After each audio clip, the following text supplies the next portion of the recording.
al Señor por la oportunidad, por la novedad de vida, de vivir para Él, de trabajar para Él, para el Señor. Y como cada domingo, hermanos, les doy a cada uno de ustedes una cálida y muy sincera bienvenida a la casa del Señor. Amén. Bendito sea el Señor. Qué bueno ver a la hermana Aura, porque esté físicamente o no, siempre estamos orando por ella. Sabemos que también tiene sus luchas de salud, en este caso con sus ojos, pero la tenemos en oración. Amén. La tenemos en oración de manera continua. Hermanos, ya Zoraida dio los anuncios y no quiero hacer hincapié solamente los expositores, porque yo no solamente soy el pastor, yo soy como el médico que ausculta al paciente, o sea, que le toma la temperatura, que lo examina. Ese es el trabajo del pastor también, examinar cómo está la congregación.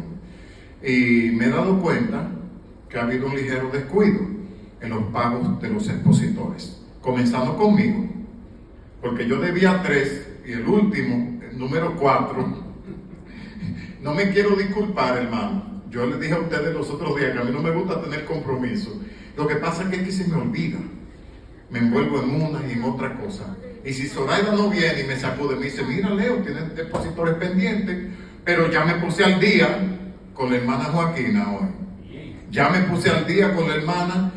Ya, hermanos, el próximo procedimiento, valga la redundancia, que es recibiendo nuestros expositores, dándole a la tesorera el dinero correspondiente. Así no vamos a tener preocupaciones después, en el futuro. Nos alegramos también de que Zoraida informó acerca de los bautismos que vamos a tener. Deronte va a ser bautizado también, con la gracia del Señor. Ya tiene 12 años Deronte y tiene bastante discernimiento de lo que es el bien y lo que es el mal. Así que es tiempo de ponerlo en las aguas del bautismo. Oren, hermanos, nos sentimos gozosos con María, que ha mostrado tanta disposición para ir a las aguas del bautismo. Déjenme decirle que en la economía divina eso tiene un valor. Eso tiene un gran valor. Porque así como hay personas que rehuyen, y eso es del bautismo, vamos a dar una simple reseña hoy, porque vamos a hablar de la Santa Cena, usted lo ve en 2 de Corintios, pero eso tiene un peso para el Señor. Así como hay creyentes que rehuyen participar de estas maravillosas ceremonias, así hay otros que dicen: pastor, aquí estoy yo, quiero ir a las aguas del bautismo. Y así ha sido María también, como lo fue Luz también. Luz me conmovió mucho, Luz me conmovió con su deseo de ser bautizada igualmente. Oremos, hermanos, a ver si Carlitín, nuestro vecino, y su esposa Nairobi, a ver si se animan, porque son creyentes ya en el Señor, ya han hecho profesión de fe. Pues vamos a ver, bueno, por lo menos Carlitín puedo dar testimonio. Nairobi no sé, tendría que sentarme con ella, pero oren a ver si se animan, hermanos, a ir a las aguas bautismales. Hermanos, tanto en la escuela bíblica como en la asistencia a los domingos hay una merma, hay una reducción significativa en los hermanos. Hoy mismo lo estoy viendo delante de la iglesia. Oremos para que el Señor avive su obra a través de los tiempos. El creyente que se queda rezagado, no digo yo que perderá su salvación, pero pierde muchos galardones en el reino de Dios. Y el que se pierde las reuniones de los santos, la instrucción bíblica, yo lo he dicho en otras ocasiones, queda vulnerable, hermanos, a las circunstancias del mundo allá afuera. Recuérdense, la fuerza del mundo y la fuerza de Dios pugnan constantemente. Una empuja a la otra. Ambas fuerzas no se detienen. Ahí están las fuerzas de las tinieblas y ahí están las fuerzas de la luz, que es la de nuestro Dios. Ahí está. De nosotros depende estar debidamente ejercitados para no ser vulnerable y que ese mundo nos esté sacudiendo de un lado para otro, porque lo estoy viendo en hermanos, lo estoy viendo. Se han distraído, han dejado de atender su aprendizaje en la palabra. Hay cosas básicas, hermanos, como es la oración, como es la lectura de las Sagradas Escrituras, como es asistir a los estudios bíblicos donde interactuamos. El maestro se alimenta del comentario de ustedes, los participantes, y ustedes se alimentan del comentario del pastor. Pero hermano, no descuidemos esto. No descuidemos esto. Porque Satanás anda como león rugiente, buscando descuido, buscando a quien devorar. Él no es ningún león, pero sabe aprovechar nuestros descuidos. Así es que, hermano, ore por los hermanos que usted no ve aquí en la iglesia. A veces dan razones válidas, otras son razones inverosímiles, sin ningún tipo de valor. Porque yo como ministro, hermano, yo no nací ayer y yo sé las cosas. Cuando hay razones de peso, el pastor es el primero que tiene que comprender que hay razones de peso. Pero cuando no las hay, cuando hay ligereza y por cualquier cosa dejamos de venir a nuestro servicio, es la Biblia que dice: y no dejen de congregarse como algunos tienen por costumbre. Es la palabra de Dios que lo dice. Así es que, hermano, ore por los hermanos que usted no vea en la iglesia. Ore como si usted mismo estuviera en peligro de perder su comunión, en peligro de dejar de recibir los recursos que el cielo tiene ahí para nosotros. La gente cree que en la eternidad ahí están los recursos del Señor para nosotros, pero tenemos que adelantarnos y tomarlos, porque los recursos automáticamente no van a venir a nosotros. La Biblia habla de esforzarse. Bendito el Señor. Así es que, hermanos, les invito. Esto es un texto muy conocido. Cada vez que tenemos la Santa Cena, pues lo leemos. Y es Primera de Corintios, capítulo 11. Le voy a pedir que nos pongamos de pie reverentemente al Señor.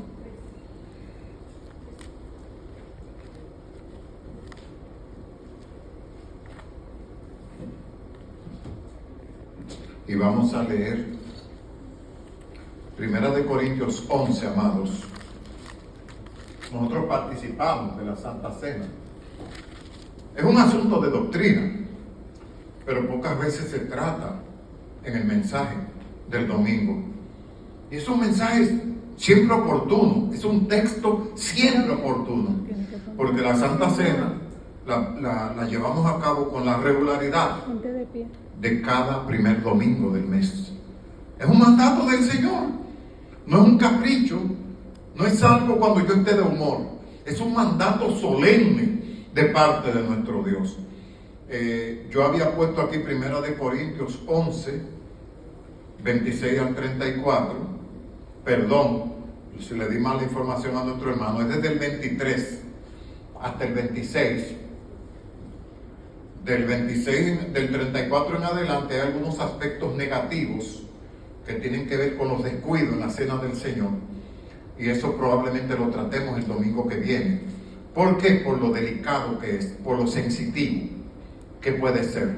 Además es mucha información para agotarle el día de hoy. Por tanto, Primera de Corintios 11, del 23 al 26, vamos a considerar estos versículos ya por ustedes altamente conocidos. Le voy a pedir que al final de la lectura la hermana Berenice Calvo, pues nos lleve al Padre en oración, y que la unción del Espíritu Santo pues nos guíe. Dice el apóstol Pablo a los Corintios: porque yo recibí del Señor lo que también os he enseñado, que el Señor Jesús, la noche que fue entregado, tomó pan, y habiendo dado gracias, lo partió y dijo: tomad, comed, esto es mi cuerpo que por vosotros es partido, haced esto en memoria de mí. Asimismo tomó también la copa después de haber cenado, diciendo: esta copa es el nuevo pacto en mi sangre, haced esto todas las veces que la bebiereis en memoria de mí. Así pues, todas las veces que comiereis este pan y bebiereis esta copa, la muerte del Señor anunciáis hasta que Él venga. Oremos. Padre amado, te damos muchas gracias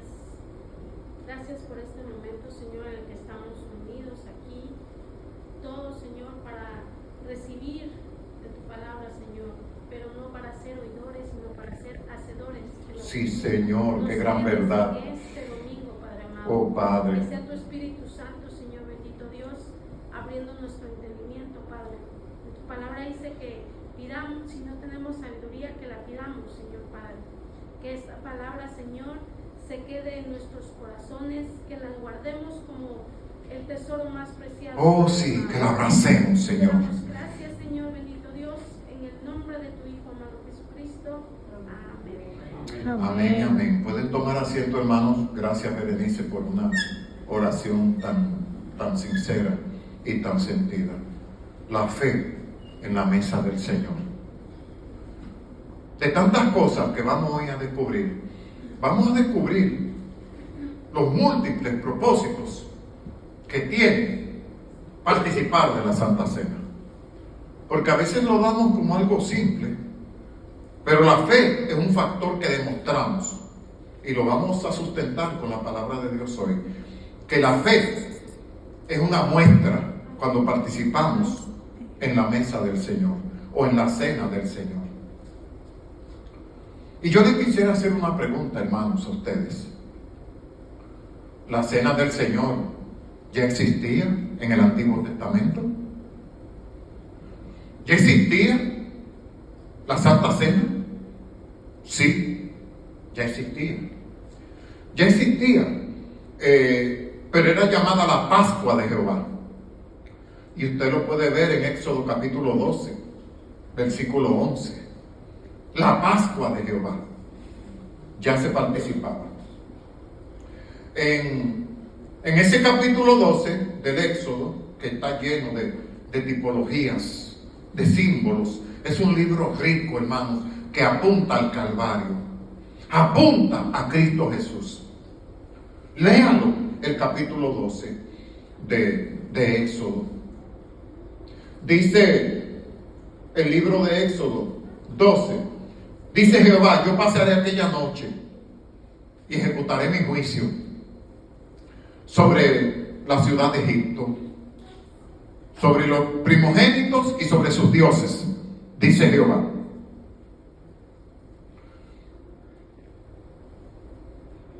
Entonces, Pablo dice aquí, la noche que fue entregado al Señor.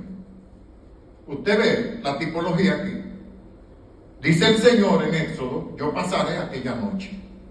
Dice Pablo aquí, la noche que fue entregado el Señor.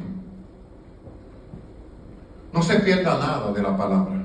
Aproveche cada rasgo. Aquí la noche se usa como tipología. La noche aquí usada es un tipo de tinieblas. Es un tipo de condena, de muerte. ¿Por qué? Porque Romanos 6:23, ¿qué dice? Que la paga del pecado es muerte, más, y ese más es inmenso, es gigante, mas la dádiva de Dios es vida eterna en Cristo Jesús, Señor nuestro. Entonces la palabra noche, apúntelo, que en este sentido específico es una tipología de las tinieblas. Es una tipología de la oscuridad, de la condena y del juicio. En este punto, hermanos, no siempre, no lo dé como un principio general, sino en este punto. Es rica la palabra en tipos, en tipología. Y la Pascua de Jehová, según Éxodo 12, era la conmemoración sagrada más importante para el pueblo judío. Era una fiesta, era una conmemoración, pero una conmemoración solemne. O sea, que era para el Señor y era la más importante dentro de la cultura de los judíos. ¿Qué celebraba la Pascua de Jehová? La liberación de la esclavitud de parte del pueblo de Israel, de los egipcios. ¿Qué celebramos hoy en día? Celebramos que Cristo nos hizo libres a nosotros. No desaproveche las tipologías en la Biblia. El Egipto mencionado aquí, del cual el Señor libró al pueblo de Israel, es un tipo del mundo también. Del mundo que le ha dado de manera deliberada, de manera consciente, las espaldas a Dios. Créanme. Entonces de ese mundo era que Jehová en su Pascua quería liberar a su pueblo.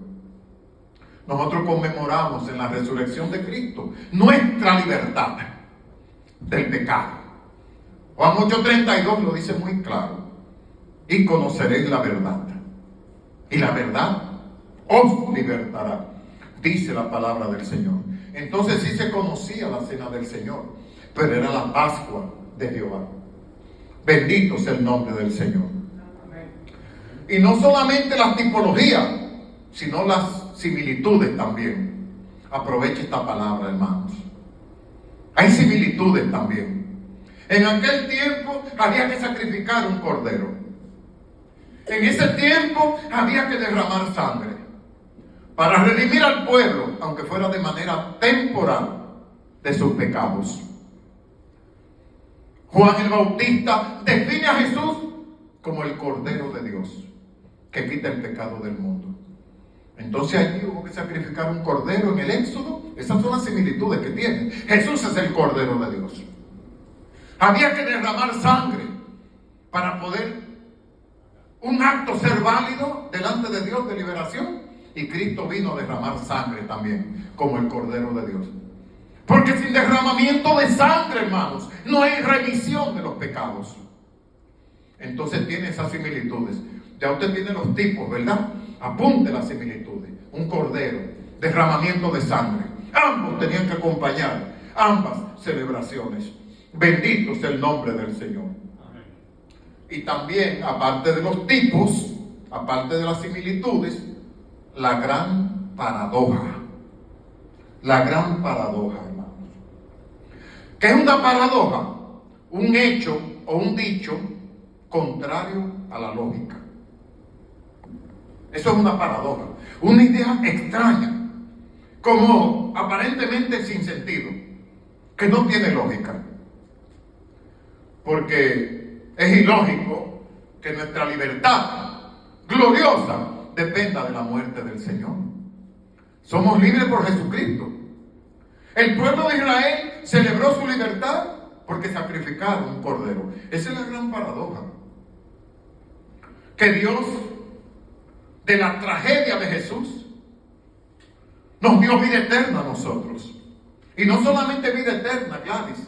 Celebramos constantemente la victoria del Señor sobre el pecado y sobre la muerte. Entonces una paradoja, una tragedia. Wow. Pero es así, hermanos. Y la Biblia es rica en estos aspectos. El derramamiento de sangre.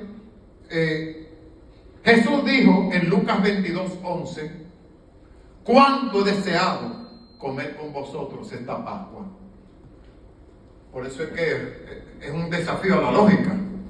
Porque como el Señor va a desear, va a disfrutar una cena con sus discípulos, cuando Él sabe que va a ser humillado, que va a ser golpeado, que va a ser muerto. Hermanos, porque en una celebración las personas van a alegrarse, las personas van a regocijarse, pues es el gran misterio de Dios. Cuánto he deseado compartir con nosotros esta Pascua, dijo Jesucristo. Dios no se alegraba, el Dios del Antiguo Testamento, de que se derramara sangre por el pueblo, pero Dios ya anhelaba ver su pueblo adorándole en el desierto. Ya Dios visualizaba, ya Dios acariciaba una relación con su pueblo. Por tanto, que venga el derramamiento de sangre, que venga el pago que haya que pagar, con tal de tener nuestra libertad. Pero si ustedes quieren ver las similitudes en la Santa Cena, las tipologías, vaya a Éxodo capítulo 12. Que eso es el Calvario. Eso es el Calvario. El cordero, el derramamiento de sangre, el ángel de Jehová que pasaría de noche. Entonces la Santa Cena, hermanos, si usted le echa El Señor fue el que dijo que derramará su juicio sobre Egipto.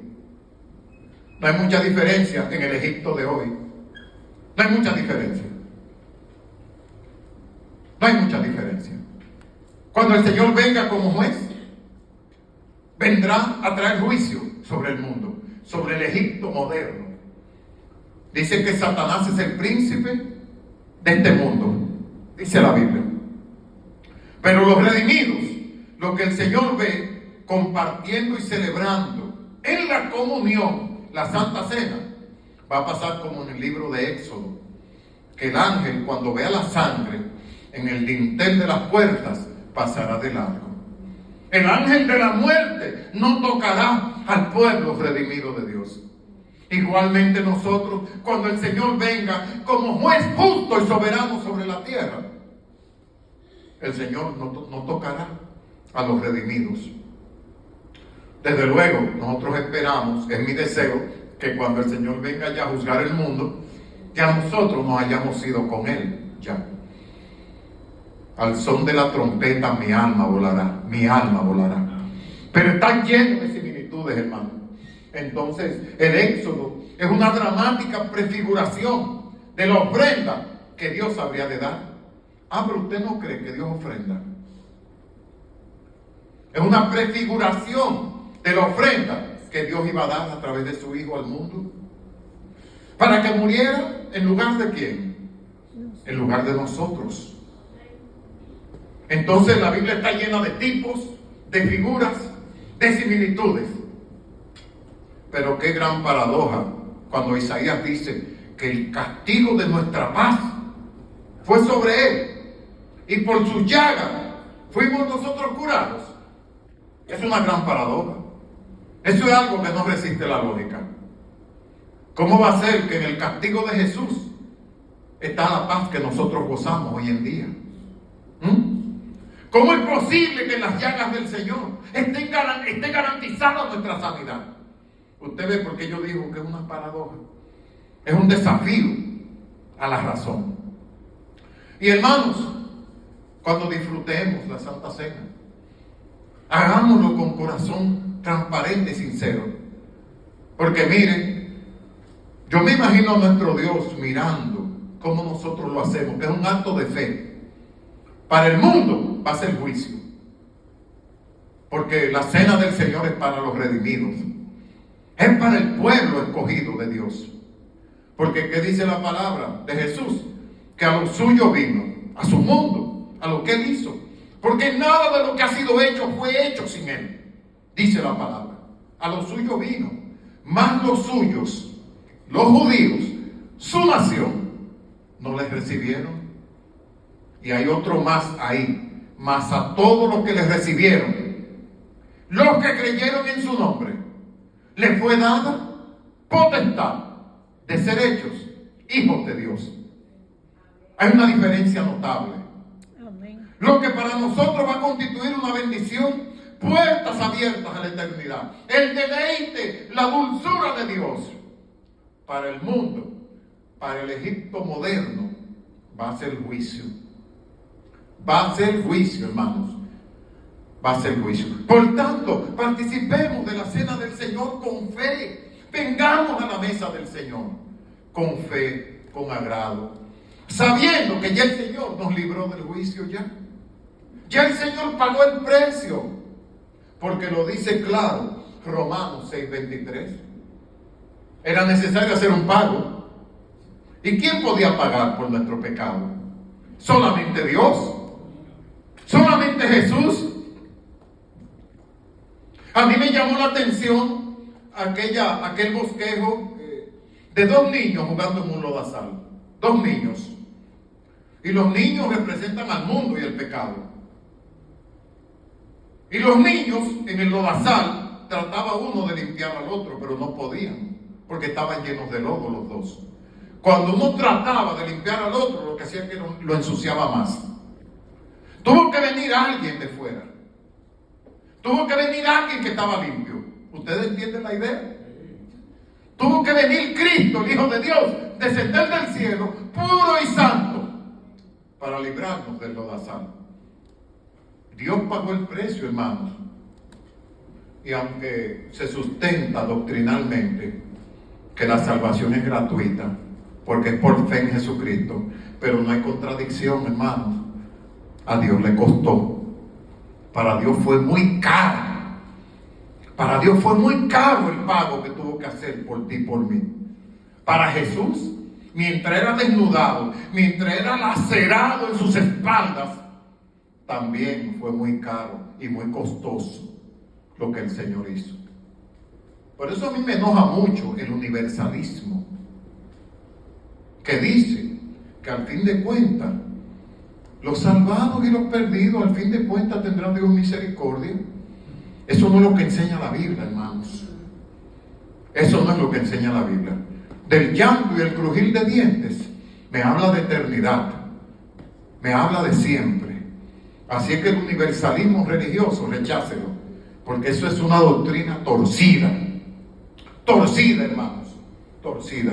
Entonces, hermanos, vengamos con fe a la mesa del Señor, porque es una maravillosa ocasión también para testificar, para proclamar que somos de Cristo. Tanto para creyentes y la edificación mutua, como para el que nos visita también y lo puede ver. La Pascua de Jehová del Éxodo 12 fue celebrada con la nación. Jesús celebra la cena del Señor con 12 hombres. Son cosas maravillosas. Pero después fueron cientos. Ya contamos millones en el mundo. Pero el Jehová, la Pascua de Jehová fue con la nación recién liberada de la esclavitud en Egipto. Jesús comenzó con 12 hombres. 12 hombres inseguros. 12 hombres incompetentes. Inclusive llegó un momento que esos 12 hombres estaban llenos de miedo. Porque no se trata de los 12. Se trata de quién capacitó a los 12. ¿Cuántos dicen amén? Amén. Cristo capacita. Cristo transforma, hermanos. Y gracias a esos 12 fue transformado el mundo. Porque vinieron 120 después. ¿Y cuánto contamos ahora? Con 12 hombres. Pero Jehová la celebró con su nación, con el pueblo recién liberado. Que iba a ser liberado. ¿Y por qué la cena del Señor es un acto de fe? Como yo puse aquí. Mire, la Santa Cena del tiempo de la gracia es un hecho tan relevante que está en los 3 evangelios sinópticos. Está en los 3. Está en Mateo, está en Marcos y está en Lucas.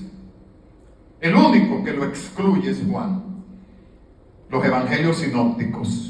Sinóptico quiere decir vista en conjunto. O sea que están viendo la misma situación y el mismo panorama. ¿Por qué yo me identifico más con el de Lucas?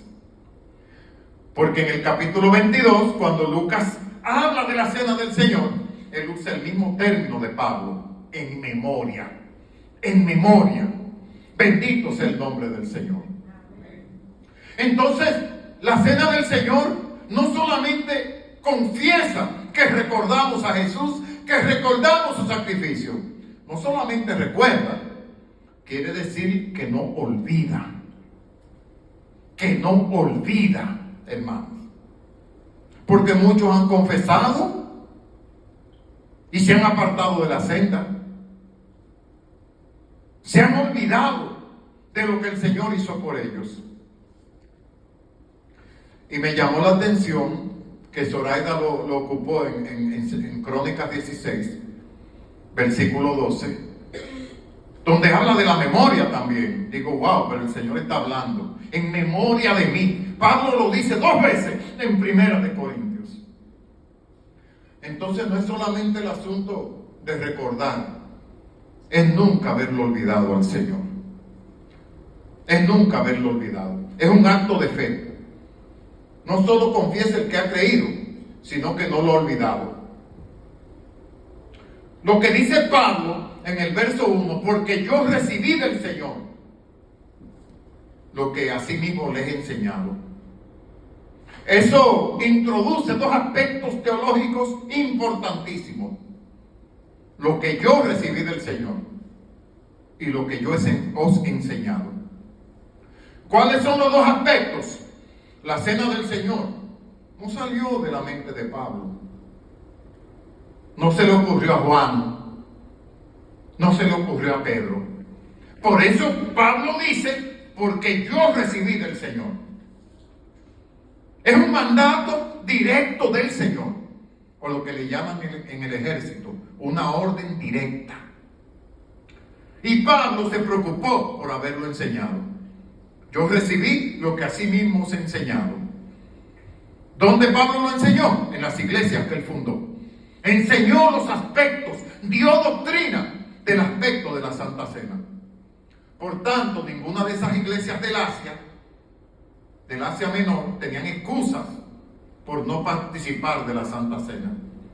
Porque la Santa Cena, hermano, así como rechazar el bautismo, es una desobediencia, pero miren, franca. Hoy en día no se le da mucha importancia a eso. Yo sí se la doy. El que no quiera, hermano, el que no tenga razones de peso para quererse someter al bautismo en las aguas, al que se va a someter María y otros hermanos, para luego ya participar de la Santa Cena, no le interesa la comunión con el Señor, porque eso es comunión. Eso es comunión. Señor, yo no quiero estar en privado contigo. A mí no me interesa estar contigo. Eso es lo que están diciendo, sin palabras. El que rechace el bautismo en las aguas y luego, posteriormente, participar de la Santa Cena, es rechazar directamente al Señor, es despreciar al Señor.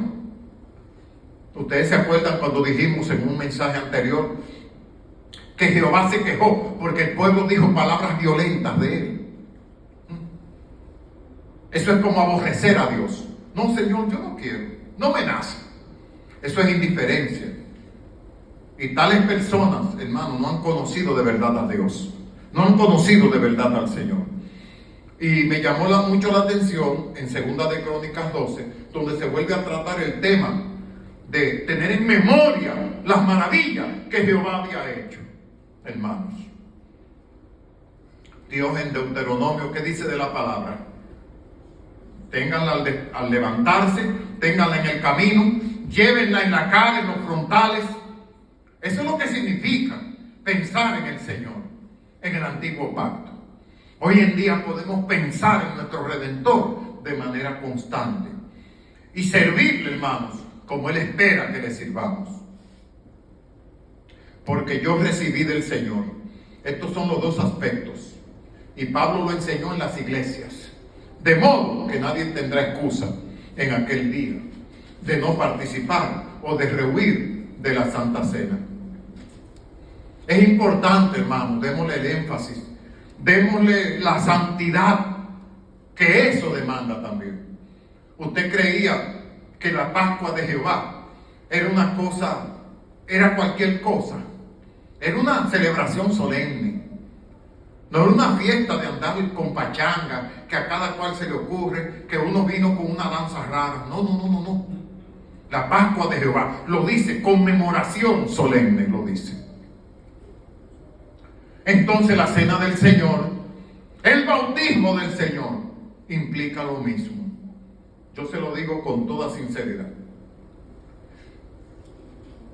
Y quiero ir rápido, hermanos, al verso 26, porque contiene información valiosa para el tema. 11:26. Bendito sea el Señor.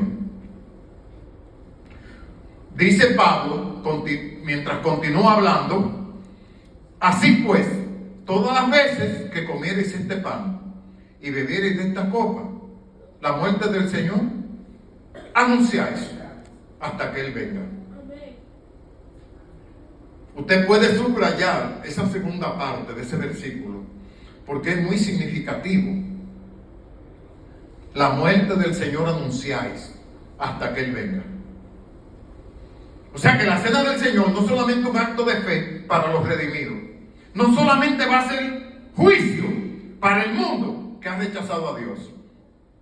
Aquí dice, anunciáis la muerte del Señor. Entonces, cuando usted participa de la cena del Señor, usted está predicando. Usted está dando testimonio de que usted pertenece a Cristo y a nadie más. Dice, la muerte del Señor anunciáis. Y dice, hasta que Él venga. ¿Qué nos enseña esto? Que el pueblo de Dios es un pueblo escatológico. La escatología es la doctrina que estudia los acontecimientos de los últimos tiempos, o sea, los acontecimientos finales. Y la venida del Señor viene en el tiempo escatológico. Entonces quiere decir que el pueblo de Dios es un pueblo escatológico. Es un pueblo con sus ojos puestos en el Señor, mientras anunciamos la muerte del Señor para redimirnos a nosotros. Dice, hasta que el Señor venga. Qué maravilloso es ese Pablo, cuando se metía profundamente con el Señor. Es importante anunciar, hermanos, de cualquier forma posible. Yo lo que siempre les digo a ustedes, cuando vayan a anunciar el mensaje de Dios, sea a través de un tratado, sea a través de unos buenos días, Dios te bendiga, sea a través de sentarse con alguien en un tren y darle la palabra, en su zona de trabajo, en la escuela, hágalo con discernimiento. Es lo que yo siempre digo. No lo haga porque simplemente usted quiere hacerlo. Usted sabe que cuando yo me convertí, no sé si Zoraida se acuerda, yo tenía una Biblia pequeña que ella me la regaló y yo tenía unos impulsos. Y un día me paré ahí en Forum Road y Gran Concord a tirar palabras por ahí, a predicar. Y yo examino esos tiempos. Y realmente la intención era buena. Pero en ese momento Dios no me mandó a eso. Recuerde, todo lo que usted haga para el Señor, hágalo para el Señor, pero hágalo con discernimiento, hermano.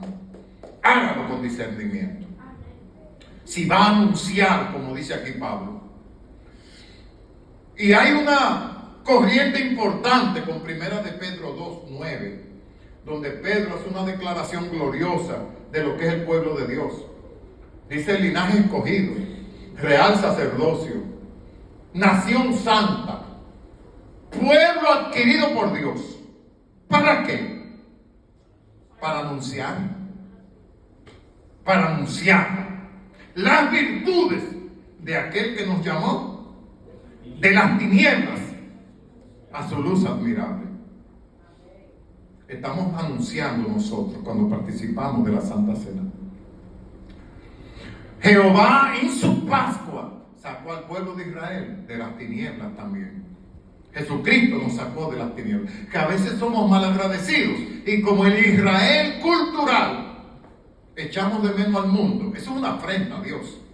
Eso es una afrenta. Por eso aquel coro me gusta tanto. No vuelvo atrás, no vuelvo atrás. El Rey de Gloria me ha redimido. El Rey de Gloria me ha redimido. No vuelvo atrás, no vuelvo atrás. La vida vieja la he dejado. La vida vieja la he dejado. No vuelvo atrás, no vuelvo atrás. Aunque mis padres me deshereden, no vuelvo atrás, no vuelvo atrás. Dios sacó al pueblo de las tinieblas. Jesucristo nos sacó a nosotros de las tinieblas. Pero ¿cuántas veces no tenemos al menos una salvación tan grande? Por eso les digo, hermano, no es tanto anunciar en memoria de mí, es recordar. Que no significa un recuerdo que quedó allá, ¿no? Es un recuerdo activo de lo que hizo el Señor en la cruz del Calvario. Actualizar el acto vicario con pasión delante de aquel que nos pueda oír para que sea impactado por la palabra de Dios. Si usted lo hace con discernimiento, el Señor le va a dar a usted la pasión, el empuje, el carisma para que usted lo haga.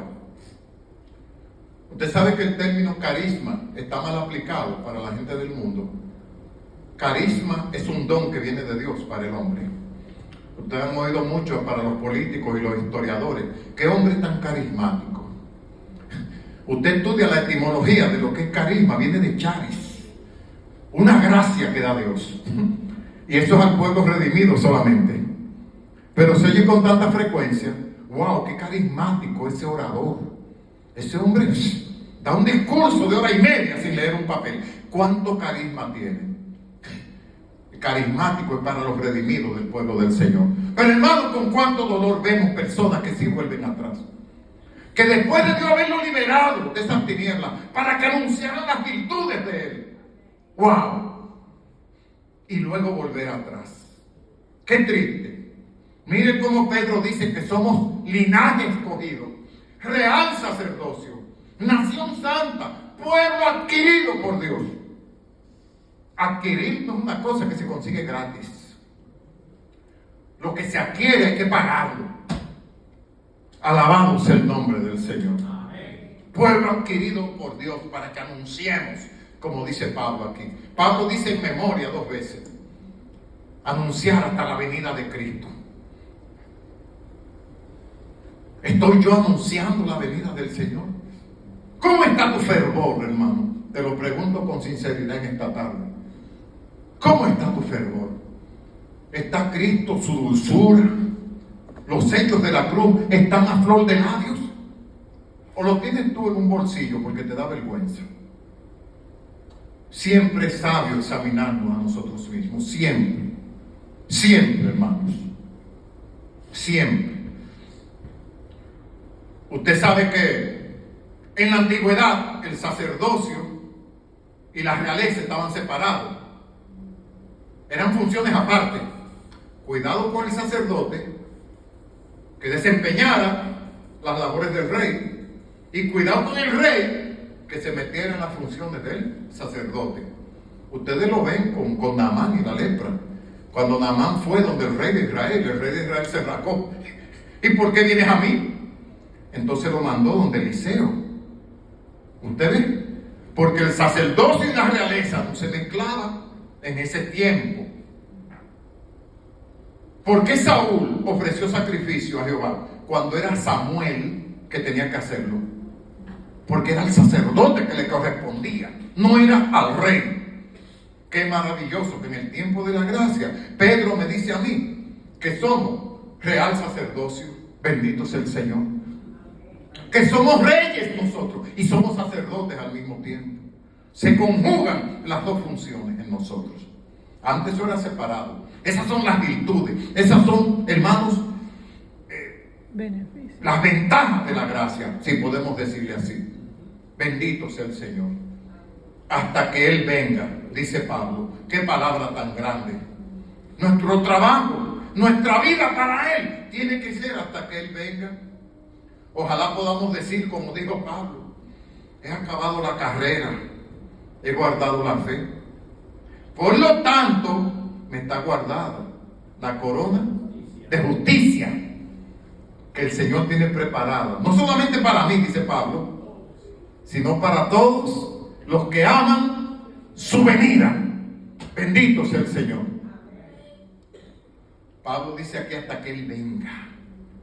Hermano, si usted ama la venida del Señor, si yo amo la venida del Señor, usted tiene una corona asegurada. Eso lo dice Pablo en la palabra del Señor. Los que aman su venida. Yo anhelo que el Señor venga para que este mundo de cabeza, este mundo enfermo y en crisis, el Señor lo ponga donde lo tiene que poner.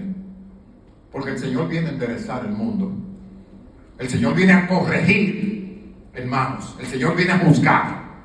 Bendito sea el nombre del Señor. Pero mientras el Señor viene, ojalá nos encuentre anunciando su nombre, hermanos queridos, anunciando su nombre, hasta que Él venga, hasta que Él venga.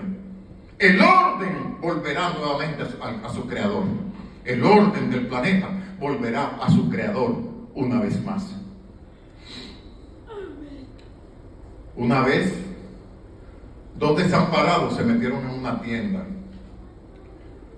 Lo que yo no entiendo es por qué las cámaras no lo filmaron, pero fue un hecho verídico en un estado de acá, de Estados Unidos, valga la redundancia.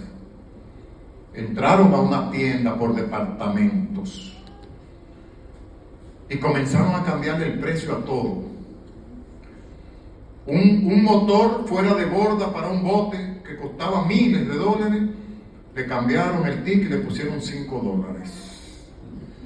Un juego de servilleta que costaba unos 75, le pusieron $40. Le cambiaron el precio a todo, ellos dos. Así mismo se escabulleron como llegaron a la tienda. Se fueron. Hermano, para el gerente enterarse de ese desajuste tuvieron que pasar 3 horas. Usted sabe la gente que se hizo de buenas cosas con poco dinero y no se robaron nada. Usted dirá, pero ¿cómo va a ser? Le cambiaron el costo a todo. Pusieron la tienda patas abajo o patas arriba, como queramos decir. El Señor vendrá a eso también. Porque el sistema de valores del mundo no es el sistema de valores de Dios.